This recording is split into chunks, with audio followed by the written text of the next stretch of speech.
It's my feel-good breakfast show. This is your Feel Good Breakfast Show, Expresso, and we're live on 3. Now, earlier we said we're talking about your relationships. In fact, we're talking about your ex-lover. Now, in the week, in fact, last week, we went to Hollywood and we learned that Halle Berry has broken up with her husband, Oliver Martinez, despite financial, just everything. Usually, divorce or separation can get messy. Well, we pose this question to you. Should you still be in contact with your ex? We hit the streets. I think if there's no more feelings involved, I think it's perfectly fine to be in contact with your ex. But I think if there's feelings involved, then you shouldn't keep in contact. When I'm in a relationship, I think it's best that I don't stay in contact with my ex. It makes it easier to move on. I think that it is good to stay in contact with your ex if you've got children involved in it. I always believe that you don't go out of a relationship in bad vibes, so I've been in contact with some of my exes. It's never been a problem. My wife knows them. That's just how I do it. Oh, playing open cards. Well, our resident relationship expert, Dr. Eve, is in studio, giggling away at looking at those responses. I'm going to take out a can of worms, I'm going to open it, I'm going to put Pandora's box next to that and open that. This is very tricky territory. We spoke about Halle Berry, obviously coming out of an actual marriage. That makes it very complicated, yes, but with children involved, makes it even more so. Yet their spat has now become very, very out there and public. How do we approach this? Is it appropriate or not to be in contact with your ex, using their story as an example? How do we make our way through these? I think that these married, these divorces that start up by saying, "Oh, we're going to have an amicable divorce." Nonsense. That's why you got divorced in the first place, because you couldn't have an amicable marriage. The thing that's most traumatic for people when it comes to ending relationships is the language that we use. So we use language like termination, breaking up. People really feel almost like on a visceral level, on a physical level, very, very traumatized by that. Let's be honest, when you get into a significant relationship or attachment with somebody, there is a cellular connection. There is a very deep intertwining of lives and of emotions that happen. And when there is a breaking up or a termination of that, it feels, your body feels traumatized. So I always like to say to couples, just see it as a relationship moving into a different phase, which kind of feels like, okay, I can exhale. Now I don't have to go into what the society expects. Break it up, never see them again. All or nothing, it's all, exactly. And that's kind of unrealistic and very difficult for people to tolerate. It's an acknowledgement of, I do still have feelings. The feelings are different. But if you're told by society, you're not supposed to have feelings and break those feelings off, you feel kind of guilty and you carry this attachment around with you. And you sit in that attachment for a long time. And that's why it takes a long time to kind of get over it. Admit the feelings are there. There's nothing wrong to have feelings. They're different. The status of the situation changes. You kind of just move this person into a different place. But why should they be deleted from your life forever? You can't do that. But Dr. Eve, we're wanting a clean slate. We want to start over. We want you to call us this morning as well. Dr. Eve is here to answer your questions. 083 913 3728. We're asking the question, so if you can't delete them, should you still be in touch with them? Do you tell your current partner that you are still in contact with your ex? I mean, for me, this is a hashtag complication. I think we know for sure that if there has been abuse and if there's violence and if there's threat and if there is difficult situation, you must terminate contact. I mean, I'm really clear around that, especially with women and men who are in abusive relationships. Those don't serve you well. You really have to terminate and go what I call cold turkey. If you're in a situation where somebody's harassing you and it's an ongoing harassment and they won't let you go, unfortunately we know that people have to actually go in and get legal intervention to stop that from happening. You need help. So let's not be naive around that. When it's dangerous and it doesn't feel good, you do have to terminate. But Ilana, to your question of should you be telling this person when it opens a clean slate, you must have a clean slate. You must be able to move them along to the side.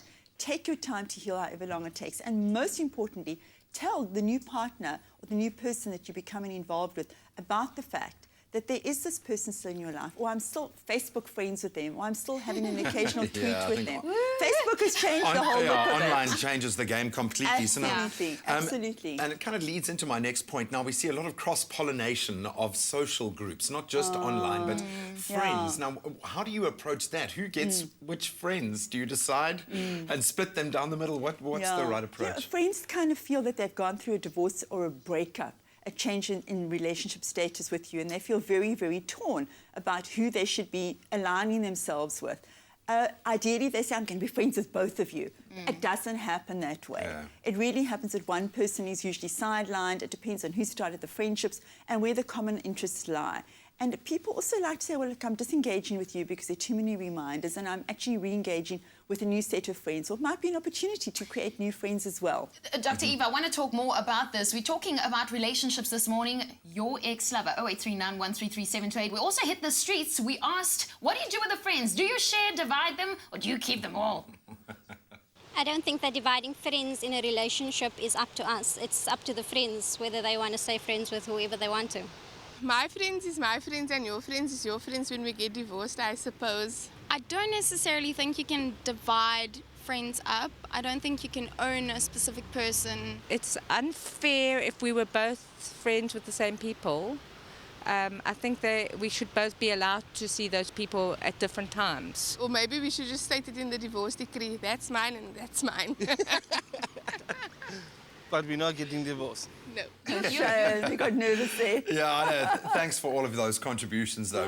Awesome to hear people are able to talk about this. And I think, for me, it stems from an adult-to-adult relationship when we talk about the new relationship. Yeah. Surely the whole point of moving into a new relationship is to let go of the baggage and create a new platform. That's a little naive. We carry the baggage. It's just like, how do you carry it? And what's your relationship with it? It's naive to think, oh, I don't have baggage. You do. We all do. That's what happens when you get older. But it's your relationship to it and how healthily you want to engage with it. It's going to be there. It doesn't have to be in the centre of your life, and you don't have to all the time be a victim. I mean, anyone who's going on a date, please don't spend your dates talking about your ex and your ex and your ex all the time and be in contact with them all the time. I mean, a lot of people have ex-sex. It's like the greatest sex. Yeah. They break up and then they have this wonderful sex that they never had in their relationship. So that means that the relationship isn't really done. You have to give it the time. And each one decides, it's like, okay, the relationship's It's a done. mourning period, Now we can move on now. But you're always going to be there, or you may never be there. We're done. And actually, I never really liked you, which is why I broke up with you, and that's why I don't want you in my life as a friend, because I didn't think you were a great friend to have in any case. Ouch. Okay, I'm moving on now already. Oh, Yes. we've got a caller. In fact, we have Amanda. Amanda from Pretoria. You live on Expresso. What's your question or comment? Hi, how are you? Good. How are you doing? All right, thanks. Just a quick question for Dr. Eve is how do you deal with an ex that you share children with? Yeah. Especially if, because my fiance has got kids, and we're constantly in communication with the mother, but I think the mother still has feelings for him, and I don't know where to draw the line in terms of that, and how far, that type of relationship can go. I know they share kids, and they'll always have a bond. But I also feel, there shouldn't be discussions on WhatsApp and things like that, especially if it's not related to the child. Thank you so much, Amanda. Boundaries. Thank you, Amanda. Yeah. Boundaries. 100%. I think, Amanda, you've really captured a problem that most everybody has. If we think 50% of the population are divorced and people who cohabit, they meet and they part and they meet and part, and their children that are involved. So you move into what's called then a co-parenting relationship, and it is absolutely pivotal for the children's health that you as two people, adult, and you spoke, Graham, about adult, that you remain have adult relationships with each other, because what we know from research is that the children will thrive if those individual people are able to be adults in themselves, if they're going to be able to have a co-parenting relationship that's healthy. And I understand also what she's saying is that there seems to be this intimate other relationship that's going on with the ex because it's online, it's on mobile, it's on a device. Read my book on cyber infidelity, then you'll understand also how to manage that better. But that becomes quite complicated because she feels like it's intimate and it's private. And as she says, they're talking about other things.